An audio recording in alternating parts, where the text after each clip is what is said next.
എല്ലാവർക്കും സുഖമാണെന്ന് വിശ്വസിക്കുന്നു. ഡെയിലി അപ്ഡേറ്റിലേക്ക് എല്ലാ ആളുകൾക്കും സ്വാഗതം. നാളെ മാർച്ച് 5-ാം തീയതിയും തുടർന്നുള്ള ദിവസം നിങ്ങൾ ശ്രദ്ധിക്കേണ്ട വളരെ പ്രധാനപ്പെട്ട കാര്യങ്ങളാണ് ഈ ഒരു വീഡിയോയിൽ വ്യക്തമാക്കുന്നത്. വീഡിയോയുടെ വിശദാംശങ്ങളിലേക്ക് കടക്കുന്നതിന് മുമ്പ് കൂടുതൽ ആളുകളിലേക്ക് ഇൻഫർമേഷൻ എത്താൻ ഷെയർ ചെയ്യുക, ലൈക്ക് ചെയ്യുക. ഫേസ്ബുക്കിലൂടെ കാണുന്ന ആളുകൾ ഫോളോ ചെയ്യുക. വീഡിയോയുടെ വിശദമായ വിവരങ്ങളിലേക്ക് വരാം. യുദ്ധത്തെ തുടർന്ന് രാജ്യത്ത് ഇന്ധനക്ഷാമം രൂക്ഷമായേക്കും. എണ്ണയേക്കാൾ ഉപരി LPG, LNG വിതരണത്തിലാണ് ഇന്ത്യ കൂടുതൽ ആശങ്കപ്പെടുന്നത്. ഇന്ത്യ ഉപയോഗിക്കുന്ന പാചകവാതകത്തിന്റെ 80 മുതൽ 85% ഇറക്കുമതി ചെയ്യുന്നതാണ്. ഇതിൽ ഭൂരിഭാഗവും വരുന്നത് ഹോർമൂസ് ക്രൂഡ് ഓയിൽ പോലെ LPGക്ക് വലിയ തോതിലുള്ള തന്ത്രപ്രധാന ശേഖരം ഇന്ത്യയിൽ ഇല്ല. ഇതാണ് പ്രതിസന്ധിയുടെ ആഴം കൂട്ടുന്നത്. ഹോർമോസ് കടലിടുക്ക് ദീർഘകാലത്തേക്ക് അടച്ചിടുകയാണ് എങ്കിൽ രാജ്യത്ത് പാചകവാതക വിതരണത്തിന് കടുത്ത ക്ഷാമം നേരിടാൻ സാധ്യതയുണ്ട് എന്ന് വിപണി വിദഗ്ധർ മുന്നറിയിപ്പ് നൽകുന്നു. പ്രതിസന്ധി നീണ്ടാൽ LPG നൽകുന്നതിന്റെ പരിധി ചുരുക്കേണ്ടി വരും എന്നുള്ളതാണ് റിപ്പോർട്ട്. നിലവിൽ രാജ്യത്ത് ഒരു ഗാർഹിക ഉപഭോക്താവിന് 15 സിലിണ്ടറുകളാണ് ലഭിക്കുന്നത്. കേരളത്തിൽ അത് 12 സിലിണ്ടറുകളാണ്. സബ്സിഡി ലഭിക്കുന്ന സിലിണ്ടറുകളുടെ എണ്ണം 10-മാണ്. യുദ്ധത്തിനൊരു പരിഹാരം ആയിട്ടില്ല എങ്കിൽ അത് 4-ഓ 2-ഓ ആയി കുറയാനുള്ള സാധ്യതയുണ്ട്. മറ്റൊരു പ്രധാനപ്പെട്ട അറിയിപ്പ്, LPG പാചകവാതക ഗാർഹിക സിലിണ്ടറിന്റെ KYC പുതുക്കണമെന്ന് പൊതുമേഖലാ എണ്ണ കമ്പനികൾ വീണ്ടും വ്യക്തമാക്കിയിരിക്കുകയാണ്.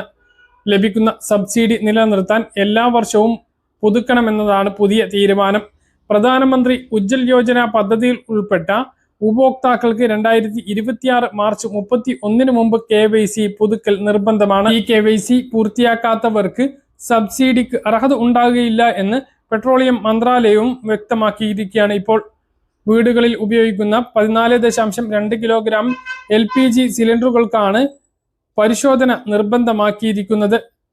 KYC പൂർത്തിയാക്കിയില്ല എങ്കിൽ 8-ാമത്തെയും 9-ാമത്തെയും സിലിണ്ടറിനുള്ള സബ്സിഡി തടഞ്ഞുവെക്കും. മാർച്ച് 31 മുമ്പ് ഇത് ചെയ്തിട്ടില്ല എങ്കിൽ സബ്സിഡി പൂർണ്ണമായും ഒഴിവാക്കും. പിന്നീട് ഉജ്ജൽ യോജന പദ്ധതിയിൽ ഉൾപ്പെടാൻ സാധിക്കില്ല. തീയതിക്കുള്ളിൽ അപ്ഡേറ്റ് ചെയ്തില്ല എങ്കിൽ സബ്സിഡി പൂർണ്ണമായിട്ടും നഷ്ടപ്പെടും. നേരത്തെ ബയോമെട്രിക് അപ്ഡേഷൻ പൂർത്തിയാക്കിയവരും KYC അപ്ഡേഷൻ മാർച്ച് 31 മുമ്പ് പൂർത്തിയാക്കണം. അല്ലാത്ത പക്ഷം സാമ്പത്തിക വർഷത്തെ 8-9 ഫില്ലറുകളുടെ സബ്സിഡിയോ യോഗ്യതയോ ഉണ്ടാകില്ല. അടുത്ത ഘട്ടത്തിൽ സബ്സിഡി പൂർണ്ണമായും റദ്ദാക്കുന്നതാണ് എന്നും അറിയിച്ചിട്ടുണ്ട്. ഗാർഹിക സിലിണ്ടറിന് ഉജ്ജൽ യോജന പദ്ധതി പ്രകാരം 300 രൂപയാണ് സബ്സിഡി ലഭിക്കുന്നത്. പണം യഥാർത്ഥ ഉടമയുടെ അക്കൗണ്ടിലേക്കാണ് ലഭിക്കുന്നത് എന്ന് ഉറപ്പുവരുത്തുന്നതിന് വേണ്ടിയാണ് KYC നടപടികൾ നടത്തുന്നത് എന്നതാണ് കമ്പനിയുടെ വാദം. LPG KYC എങ്ങനെ അപ്ഡേറ്റ് ചെയ്യാൻ സാധിക്കും എന്നുള്ളത് നോക്കാം. Indian oil corporation, Hindustan petroleum, Bharat petroleum എന്നിവയുടെ ഉപഭോക്താക്കൾക്ക് കമ്പനികളുടെ മൊബൈൽ ആപ്പുകൾ ഉപയോഗിച്ച് അവരുടെ KYC അപ്ഡേഷൻ ചെയ്യാം. ഇതിനിപ്പോൾ യാതൊരുവിധ ഫീസും നൽകേണ്ടതില്ല. www.pmuui.gov.in/ekyc.html എന്ന വെബ്സൈറ്റിലൂടെയും KYC നടപടി പൂർത്തീകരിക്കാവുന്നതാണ്. കൂടുതൽ വിവരങ്ങൾക്കും സംശയങ്ങൾക്കും 1800 23 33 555 എന്ന ടോൾ ഫ്രീ നമ്പറിൽ ബന്ധപ്പെടാവുന്നതാണ്. വീട്ടിൽ ഇനി പറയുന്ന ആളുകളുണ്ടോ? മാസം 2000 രൂപ ലഭിക്കും. 50 വയസ്സെങ്കിലും കഴിഞ്ഞിട്ടുള്ള ആളുകൾ വീട്ടിലുണ്ട് എങ്കിൽ നിർബന്ധമായിട്ടും ഇനി പറയുന്ന കാര്യങ്ങൾ ശ്രദ്ധിക്കുക. സംസ്ഥാന സർക്കാരിന്റെ ഏറ്റവും വലിയ സാമൂഹ്യ സുരക്ഷാ പദ്ധതിയാണ് വിവിധ സാമൂഹ്യ സുരക്ഷാ ക്ഷേമ പെൻഷനുകൾ. കേരളത്തിൽ നിലവിൽ 5 പ്രധാന സാമൂഹ്യ സുരക്ഷാ പെൻഷൻ പദ്ധതികളാണ് സേവന പെൻഷൻ തദ്ദേശ സ്വയംഭരണ വകുപ്പ് വഴി വിതരണം ചെയ്യുന്നത്. 2026 പുതുക്കിയ വിവരങ്ങൾ പ്രകാരം ഈ പദ്ധതിയിലേക്ക് അപേക്ഷിക്കാനുള്ള മാനദണ്ഡങ്ങൾ ഇനി പറയുന്നവയാണ്. ഇത് അറിയാത്തതുകൊണ്ട് പല അർഹതയുള്ള ആളുകൾക്കും മാസം ലഭിക്കേണ്ട 2000 രൂപ ലഭിക്കുന്നില്ല. പല ആളുകളും 65 വയസ്സ് കഴിഞ്ഞതിന് ശേഷം വേറെ ആരെങ്കിലും പറയുമ്പോൾ മാത്രമാണ് പെൻഷനെ കുറിച്ച് ചിന്തിക്കുന്നത് പോലും.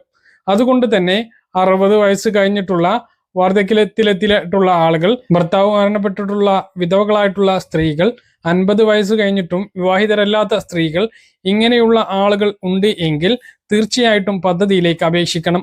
ഇതുമായി ബന്ധപ്പെട്ട വിശദമായ കാര്യങ്ങളാണ് പറയുന്നത്. അതുകൊണ്ട് തന്നെ ഇത്തരം ആളുകൾ ആരെങ്കിലും വീട്ടിലോ അല്ലെങ്കിൽ അയൽപ്പക്കത്തോ ഉണ്ട് എങ്കിൽ തീർച്ചയായിട്ടും അവർക്ക് പെൻഷൻ ലഭിക്കുന്നുണ്ട് എന്ന് സാമൂഹ്യ പ്രതിബദ്ധതയോടുകൂടി നിങ്ങൾ ഉറപ്പുവരുത്തണം. ഇല്ല എങ്കിൽ അവർക്ക് ഈ കാര്യങ്ങൾ പറഞ്ഞു കൊടുത്ത് പെൻഷൻ അവർക്ക് ലഭിക്കുന്നതിന് വേണ്ടി സഹായിക്കുന്നത് വലിയ പുണ്യമുള്ള കാര്യമായിരിക്കും. അതുകൊണ്ട് തന്നെ ഈ മാനദണ്ഡങ്ങൾ ശ്രദ്ധിക്കുക. എല്ലാ സാമൂഹ്യ സുരക്ഷാ പെൻഷനും പൊതുവായിട്ടുള്ള ചില മാനദണ്ഡങ്ങളുണ്ട്. അതാണ് ആദ്യം പറയുന്നത്. വരുമാന പരിധി, കുടുംബ വാർഷിക വരുമാന പരിധി 1 ലക്ഷം രൂപയിൽ കവിയരുത്. പിന്നെ വാഹന നിബന്ധനകളുണ്ട്. സ്വന്തമായോ കുടുംബത്തിലെ ആരുടെയെങ്കിലും പേരിലോ, അതായത് ഈ പെൻഷൻ ഗുണഭോക്താവ് ഉൾപ്പെടുന്ന ആരുടെയെങ്കിലും പേരിലോ 1000 cc കൂടുതൽ എഞ്ചിൻ കപ്പാസിറ്റിയുള്ള ടാക്സി ഒഴികെയുള്ള 4 ചക്ര വാഹനങ്ങൾ ഉണ്ടാകരുത്. മൂന്നാമതായിട്ട് ഭൂമിയുടെ കാര്യമാണ്. അപേക്ഷകന്റെയോ കുടുംബത്തിന്റെയോ പേരിൽ 2 ഏക്കറിൽ കൂടുതൽ ഭൂമി ഉണ്ടാവാൻ പാടില്ല. പട്ടികവർഗക്കാരാണ് എങ്കിൽ അത് 5 ഏക്കർ വരെ ആകാം. മറ്റ് പെൻഷനുകളൊന്നും ലഭിക്കാൻ പാടില്ല എന്നുള്ളതാണ് അടുത്ത പ്രധാനപ്പെട്ട നിബന്ധന. അതായത് സർക്കാർ പെൻഷനോ മറ്റ് ക്ഷേമനിധി പെൻഷനുകളോ കൈപ്പറ്റുന്നവർ ആവരുത്. എന്നാൽ വികലാംഗ പെൻഷൻ വാങ്ങുന്നവർക്ക് നിബന്ധനകൾക്ക് വിധേയമായി മറ്റൊരു പെൻഷൻ കൂടി ലഭിക്കുന്നതിന് അർഹതയുണ്ട്. ഇനി വിവിധ പെൻഷനുകളുടെ പ്രത്യേക മാനദണ്ഡങ്ങളാണ് പറയുന്നത്. വാർദ്ധക്യകാല പെൻഷൻ, അതാണ് ഏറ്റവും പ്രധാനപ്പെട്ടത്. അതിന് 60 വയസ്സ് തികയണം എന്നുള്ളതാണ്.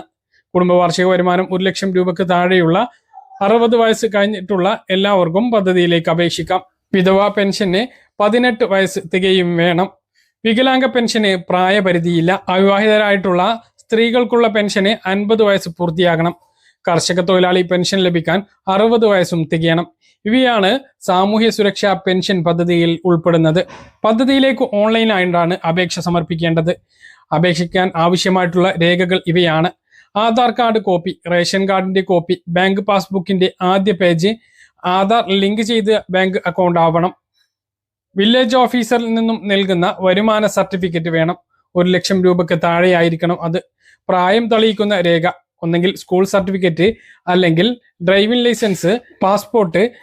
ആധാറിൽ വയസ്സ് രേഖപ്പെടുത്തിയിട്ടുണ്ട് എങ്കിൽ അത്, ഇല്ല എങ്കിൽ ഡോക്ടർ നൽകുന്ന സർട്ടിഫിക്കറ്റ് മതി. പിന്നെ ഓരോ പെൻഷനും പ്രത്യേക വിഭാഗങ്ങൾക്കുള്ള സർട്ടിഫിക്കറ്റ് ഉണ്ട്. ഉദാഹരണത്തിന് മെഡിക്കൽ സർട്ടിഫിക്കറ്റ് ഭിന്നശേഷിക്കാർക്കുള്ള പെൻഷന് വേണ്ടിയിട്ടാണ് അത്. ഭർത്താവിന്റെ മരണ സർട്ടിഫിക്കറ്റ് വിധവാ പെൻഷൻ വാങ്ങുന്നവർക്ക് വേണം. നിങ്ങളുടെ തദ്ദേശ സ്ഥാപനങ്ങളിലേക്ക് അക്ഷയ കേന്ദ്രങ്ങൾ വഴി ഓൺലൈനായിട്ടാണ് അപേക്ഷ നൽകേണ്ടത്. നിലവിൽ സാമൂഹ്യ സുരക്ഷാ പെൻഷൻ തുക പ്രതിമാസം 2000 രൂപയാക്കി സർക്കാർ ഇപ്പോൾ വർദ്ധിപ്പിച്ചിട്ടുണ്ട്. അവസാനം വിതരണം ചെയ്ത സാമൂഹ്യ സുരക്ഷാ പെൻഷൻ 2026 ഫെബ്രുവരിയിലേതാണ്. ഇതിന്റെ വിതരണം ഇപ്പോഴും പുരോഗമിച്ചുകൊണ്ടിരിക്കുകയാണ്. മാർച്ച് മാസത്തിലും 2000 രൂപയാണ് വിതരണം ചെയ്യാനിരിക്കുന്നത്. അത് കഴിഞ്ഞ് ഏപ്രിൽ മാസത്തിൽ മെയ് മാസത്തേത് കൂടി വിതരണം ചെയ്യാനുള്ള സാധ്യതയുണ്ട്. വിഷു, ഈസ്റ്ററിനോടനുബന്ധിച്ച് ഇലക്ഷൻ നടക്കുന്നതിനാൽ ഏപ്രിൽ മാസത്തിൽ തന്നെ നേരത്തെ വിതരണം ചെയ്തേക്കും എന്നുള്ള റിപ്പോർട്ടുകളാണ് വരുന്നത്. ഈ 2000 രൂപ ലഭിക്കുന്നതിന് ഇതുവരെ അപേക്ഷിച്ചിട്ടില്ലാത്തവർ അപേക്ഷിക്കുക. വിവാഹിത പെൻഷൻ വാങ്ങുന്നവർ എല്ലാ വർഷവും വിവാഹിതയല്ല, പുനർവിവാഹിതയല്ല എന്ന സർട്ടിഫിക്കറ്റ് സമർപ്പിക്കേണ്ടതുണ്ട്. ഇപ്പോൾ ഇത് സമർപ്പിക്കാനുള്ള സമയമാണ്. അതായത് നിലവിൽ പെൻഷൻ വാങ്ങുന്നവർക്ക് ഈ മാസം 31 മുമ്പ് ഈ സർട്ടിഫിക്കറ്റുകൾ നൽകേണ്ടതുണ്ട്. മുമ്പ് നൽകിയിട്ടുള്ളവർ നൽകേണ്ട. ഈ വർഷത്തേതിന്റെ അവസാന സമയം 31 എന്നുള്ളതും ഓർമ്മിപ്പിക്കുന്നു. ഇതുകൂടാതെ പെൻഷൻ വാങ്ങുന്ന ഗുണഭോക്താവ് ജീവിച്ചിരിപ്പുണ്ട് എന്ന് ഉറപ്പിക്കുന്നതിന് എല്ലാ പെൻഷൻ ഗുണഭോക്താക്കളും വാർഷിക മസ്റ്ററിങ്ങും ചെയ്യേണ്ടതുണ്ട്. അപ്പോൾ പദ്ധതിയെക്കുറിച്ച് അറിയാത്തത് കൊണ്ട് ആരും പുറത്തു പോകരുത്. ഇത് മാക്സിമം ഷെയർ ചെയ്യുക. വൈദ്യുതി സംബന്ധമായിട്ടുള്ള പരാതികൾക്ക് ഇനി സെക്ഷൻ ഓഫീസുകളിൽ വിളിക്കണം എന്നില്ല. 94 96 00 1912 എന്ന നമ്പർ മൊബൈലിൽ സേവ് ചെയ്ത് വാട്സപ്പിലൂടെ പരാതികൾ അറിയിക്കാവുന്നതാണ് എന്ന് KSEB അറിയിച്ചു. പറഞ്ഞ കാര്യങ്ങൾ കൃത്യമായിട്ട് മനസ്സിലാണെന്ന് കരുതുന്നു. ഇതുപോലുള്ള ഇൻഫർമേഷനുകൾക്ക് ഫോളോ ചെയ്യുക, സബ്സ്ക്രൈബ് ചെയ്യുക. മറ്റൊരു വീഡിയോയുമായി വീണ്ടും കാണാം. ഇതുവരെ